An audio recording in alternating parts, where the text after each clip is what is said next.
Olá, eu sou Noêmia Colonna e você vai ver agora o Destaques TST, o programa que deixa você atualizado sobre as principais decisões do Tribunal Superior do Trabalho.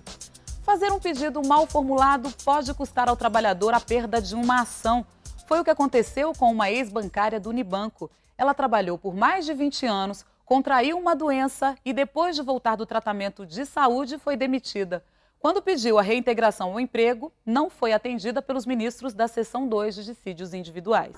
Uma das principais doenças que afetam pessoas que trabalham como digitadoras ou em linhas de produção é a LER, a lesão por esforço repetitivo. Os bancários, por exemplo, fazem parte desse grupo e geralmente recorrem à Justiça do Trabalho pedindo reparação para um dano que pode até causar invalidez no trabalhador.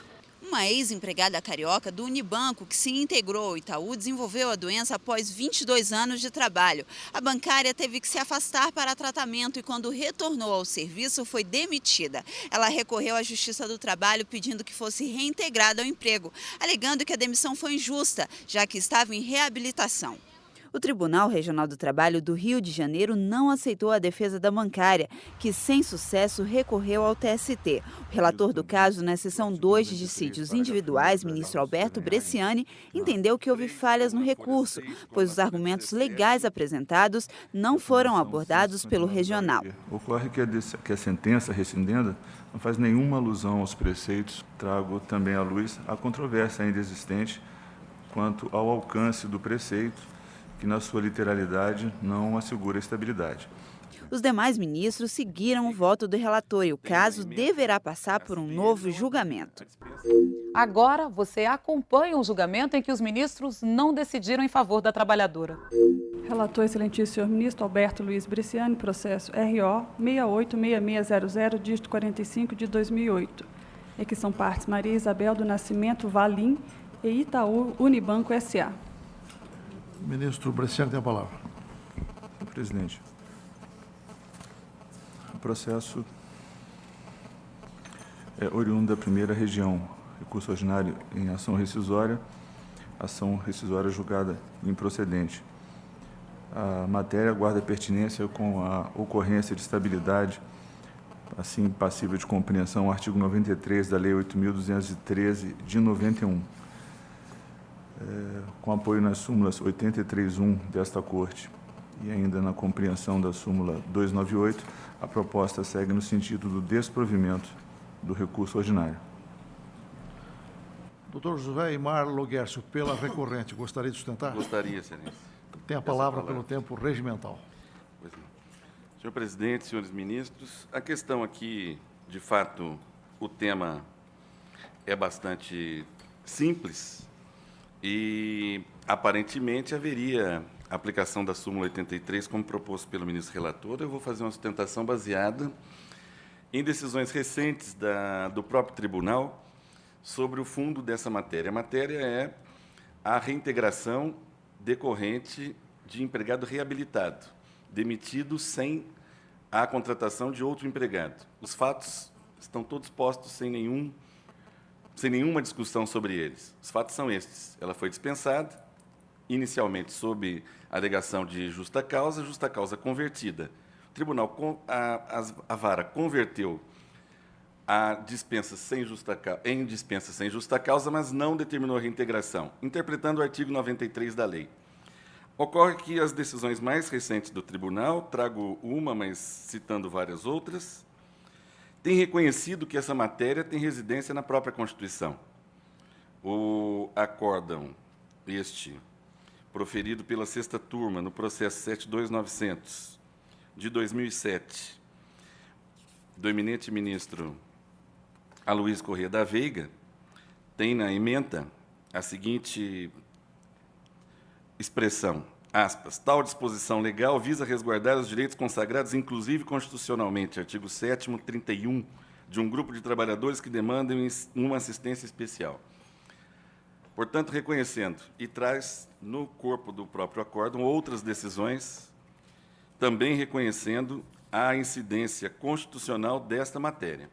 Como disse, o tema de fundo, sobre ele não há dúvida, a dispensa ocorreu e não houve a determinação de reintegração e não houve contratação de empregado para substituir.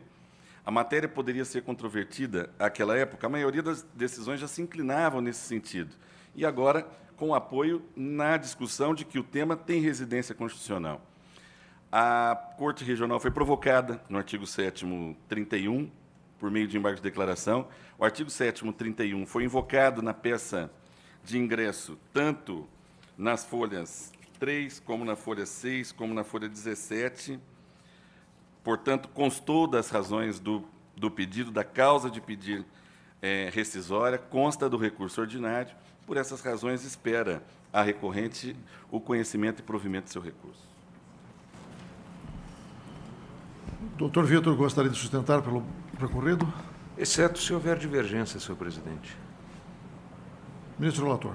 Senhor presidente, tenho compreendido também que o artigo 93, parágrafo 1º da Lei 8.213 de 91, efetivamente representa garantia de emprego.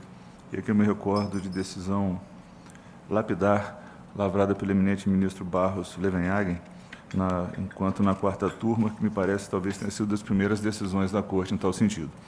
Na hipótese, entretanto, estamos em via de ação rescisória e os preceitos evocados pela parte são os artigos 5º, parágrafo 2º, 7º, 1, 28 e 31 da Carta Magna e a Convenção 159 da OIT. Ocorre que a sentença rescindenda não faz nenhuma alusão aos preceitos, trago também à luz a controvérsia ainda existente quanto ao alcance do preceito, que na sua literalidade não assegura estabilidade. Por isso, aqui, pedindo bem ao doutor Laguerça, eu mantenho a proposta de voto. Senhores ministros, há divergência? Proclamo que a unanimidade negou-se o provimento ao recurso ordinário. Para o Tribunal Superior do Trabalho, se estiver prevista a extinção de cargo no plano de cargos e salários da empresa, é melhor que ela mude o trabalhador de função, mesmo que o salário dele fique menor. A decisão foi com base numa ação favorável à empresa brasileira de Correios e Telégrafos. O plano de cargos e salários é adotado por algumas empresas para definir a progressão dos funcionários na carreira e no aumento dos salários. Quando implantado, cargos já existentes podem ser mudados ou até extintos. Foi o que aconteceu nos Correios. O plano da empresa extinguiu a função de um dos trabalhadores. Ele era operador de telex, mas com a mudança passou a ser atendente comercial. O empregado, que antes trabalhava 6 horas por dia, passou a trabalhar 8. Foi aí que ele procurou a Justiça Trabalhista pedindo reajuste no salário. O pedido foi aceito em todas as instâncias, com o entendimento de que, segundo a CLT, nenhuma alteração contratual pode ser feita sem o consentimento do trabalhador, que nunca pode ser prejudicado. Mas em recurso na seção 1 de dissídios individuais, a empresa argumentou que só agiu assim para preservar o emprego do funcionário. O relator, ministro Aloísio Correia da Veiga, concordou. A questão se torna mais tranquila quando, como no caso dos autos, a jornada reduzida está vinculada ao trabalho realizado e não ao contrato de trabalho. E quando se verifica que o autor, como operador telegráfico, tinha direito à jornada de 6 horas, mas como auxiliar administrativo, essa jornada não é adotada. Mas a questão dividiu os ministros. Para alguns que divergiram do relator, o princípio da não redução do salário deve prevalecer sobre o princípio da proteção do emprego. Creio que isso realmente está na contramão de todos os princípios basilares do contrato de trabalho. Mas por 7 votos a 6, o princípio da proteção ao emprego foi preservado e o trabalhador não conseguiu o reajuste do salário. Agora, você acompanha o julgamento em que os ministros tiveram que decidir sobre a prevalência do princípio da proteção do emprego sobre o princípio da não redução do salário. Relator excelentíssimo, senhor ministro Aloísio Correia da Veiga. Processos constantes da planilha do número 2.600 de 2007 ao número 7.907.100 de 2006, no total de 23 processos. Senhora presidente, eu tenho um destaque que é o ERR 16900, dígito 83 de 2007. Eu estou fazendo uma reflexão sobre o voto aqui. A questão aqui é exatamente a seguinte. A turma não conheceu do recurso de revista interposto pela reclamada pelo seguinte fundamento. Diz ela, sem razão, o artigo 468 da CLT estabelece que nos contratos individuais de trabalho só é lícita a alteração das respectivas condições por mútuo consentimento e, ainda assim, desde que não resultem direto ou indiretamente prejuízos. O regional asseverou expressamente que o reclamante foi reenquadrado, passando a exercer a função de atendente comercial com jornada superior ao cargo anteriormente exercido, porém recebendo o mesmo salário. Assentou que não havia, no acordo coletivo de trabalho, previsão de que as inovações tecnológicas pudessem ocasionar redução salarial. Dessa forma, é manifestamente lesiva a alteração contratual levada a cabo pela reclamada. Ressalte também que a premissa levantada pela reclamada, no sentido de que podem ser feitas alterações do contrato de trabalho, mesmo prejudicando o empregado, sob o argumento de preservação do vínculo empregatício, ainda que mediante cláusula coletiva, é absolutamente contrário aos princípios gerais que norteiam o direito do trabalho, especialmente no que toca ao princípio de proteção ao hipossuficiente. Ainda que se cogite na anuência expressa do empregado, tal fato não seria capaz de legitimar o aumento da carga horária sem a correspondente remuneração, porquanto a segunda parte do 468 preconiza que é ilícita. Nos embargos, a reclamada sustenta a licitude da majoração da jornada, de 6 para 8 horas, argumentando que o reenquadramento decorreu da extinção de funções em razão da automação da empresa. Alega violação dos 6º, 13, 16 e 22 do 7º da Constituição, colacionando arestos. A matéria pode ser apreciada tão somente em relação à divergência jurisprudencial diante dos limites legais. A turma firmou tese no sentido de aplicar o artigo 468 da CLT, por entender que o aumento da carga horária, sem a correspondente contraprestação salarial, implica em prejuízo ao empregado. Deste modo, entendeu nula a alteração do contrato de trabalho, mantendo as decisões recorridas que determinaram o pagamento de complementação salarial equivalente a 4 horas semanais, enquanto durar o trabalho por 40 horas semanais. O tema trazido pela colenda da turma refere-se a reenquadramento do autor, que passou a exercer a função de atendente comercial, com jornada superior ao cargo anteriormente exercido e com o mesmo salário. Retratou ainda que não cabe alteração por meio de acordo coletivo, com o fim de preservar o vínculo de emprego, porque contraria os princípios que norteiam o direito do trabalho, ainda que haja anuência do empregado, diante da segunda parte do 468. O aresto colacionado a folhas 337 e 338, de minha lavra, na sexta turma, examina tema idêntico, em que houve acordo coletivo visando preservar o emprego, entendendo ser válida a alteração do contrato de trabalho com mútuo consentimento, elastecendo a jornada de 6 para 8, também relacionada a empregados da empresa de Correios e Telégrafos. Por isso que eu conheço por divergência jurisprudencial. E, no mérito, situação ímpar trazida nos autos, em que se buscou preservar o princípio da irredutibilidade salarial, levando em consideração o caso em que a empresa extinguiu o cargo de operador de transcrição de dados, Telex, permitindo ao empregado optar por outra função mais aproximada de suas atribuições diante de inovações tecnológicas que obrigaram a empresa a proceder a um novo enquadramento das funções. O autor optou pela função de atendente comercial 3 e a cláusula que ensejou a alteração contratual se fez no seguinte sentido. A ECT compromete-se a reaproveitar prioritariamente em seu quadro pessoal o empregado cuja atividade seja afetada por inovações tecnológicas, remanejando-o para outra atividade compatível com o cargo que ocupa, qualificando-o para o exercício de sua atividade. Eu faço essa reflexão na medida em que essa colenda sessão, em julgamento do dia 25/11/2010, em que não integrei o código de julgamento, assim decidiu.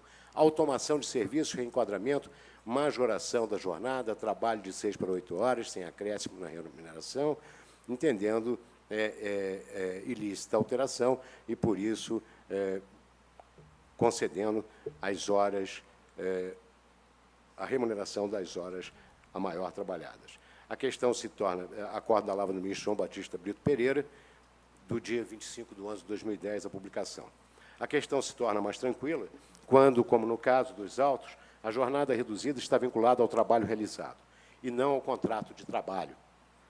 E quando se verifica que o autor, como operador telegráfico, tinha direito à jornada de 6 horas, mas como auxiliar administrativo, essa jornada não é adotada. Assim, dispõe o 227 da CLT. Nas empresas que exploram serviços de telefonia, telegrafia, submarino, subfluvial, radiotelegrafia e radiotelefonia, fica estabelecida para os respectivos operadores duração máxima de 6 horas. Em face da extinção do setor em que trabalhava o reclamante, passou ele a exercer função outra em jornada de 8 horas diárias. Acolhendo a turma, mantém decisão do Egrégio Tribunal Regional, que entendeu que a majoração fere o princípio da irredutibilidade salarial. No caso em exame, todavia, a matéria não pode ser apreciada sem levar em consideração o respeito ao princípio que protege o trabalho da autonomação, nos termos do 7º 27 da Constituição Federal, diante da medida adotada pela empresa com o fim de preservar o emprego, integrando o empregado em outro ambiente de trabalho em função diversa, a qual não se exige naturalmente o rigor da própria penosidade da tarefa a viabilizar a redução da jornada para 6 horas.